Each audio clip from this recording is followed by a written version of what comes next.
Hello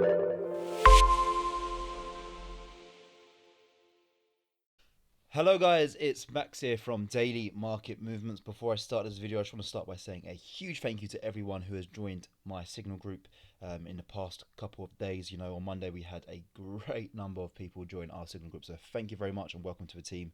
And if you are someone who would like to receive signals from myself and the team here at Daily Market Movements, then please you can just do so by visiting our website www.dailymarketmovements.com. The website link is below this video, where you can purchase our trading signal package and join the team for a very small fee of only $199 for a year's membership.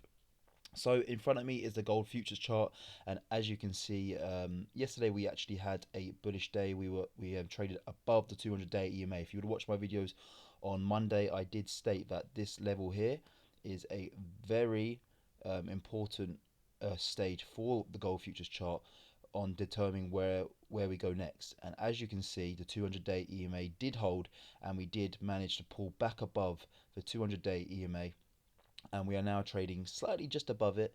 But I still think it's very bullish that we did actually end yesterday's session above the 200-day EMA. So where do we go from now? Well, I'm still looking at the 200-day for a level of support. I think we don't break below here, as the bulls did step back into the market the other day, as I mentioned before.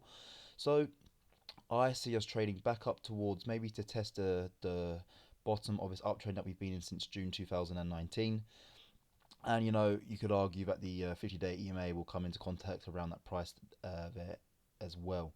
And you know, this is quite often when you do see break belows and like a long-term uptrend, you do see it break down and then eventually bounce off a 200-day EMA and then retest, and then sometimes you can see then a move go lower. If we can break above the bottom of the uptrend line and the 50-day EMA, then this is a very bullish sign from our perspective, and I think it would only then be a matter of weeks until we're trading back at that $1,700 price. You know, a lot of people are a bit confused of why gold has fallen in the past couple of sessions, and quite simply, there's two reasons. It could be the banking cartel pushing it down. However, I think now it's just more people taking profits, because you know, gold has had a huge bull run since 2019. We were trading at the 12,665 level, and earlier on this month we were trading at the $1,700 level. So I just think this is people cashing in their profits here and then jumping into stocks due to the huge sell-off of around 30% that we've seen in stocks.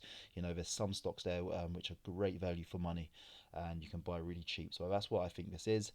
However, at the end of the day, gold is a safe haven. The world is in a crisis right now, and I do think that you will find strength on the precious metal. So I would be surprised if it does break below 200-day EMA, because if it does break below the 200-day EMA and we get a daily close below it, then I think quite simply we go to the 1400 level, due to the fact, or actually we would go to the 1400 level once we're able to break the support that we have at 1450.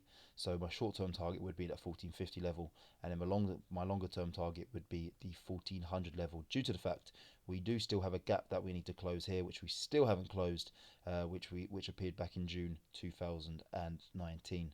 So one thing I would be rather wary of is the RSI. As you can see, we got a nice bounce off 30 when we were oversold. So we have bounced back above there. So you know, this could just be a false rally in the market, and then just to gain some territory on the RSI, and we could see a move lower in the next coming days. But all in all, as long as we trade above that 200-day EMA, I'm just sitting on the sidelines now, waiting to see if we can break back above the 50-day EMA and back above the bottom of this downtrend. If we can do so, I will buy around the $1,600 level, aiming towards the $1,700 level. If we can't, and we do see a break below the 200-day EMA and a daily close below it, then I am short-term target is the 1450 level, and my longer-term target is the $1,400 level.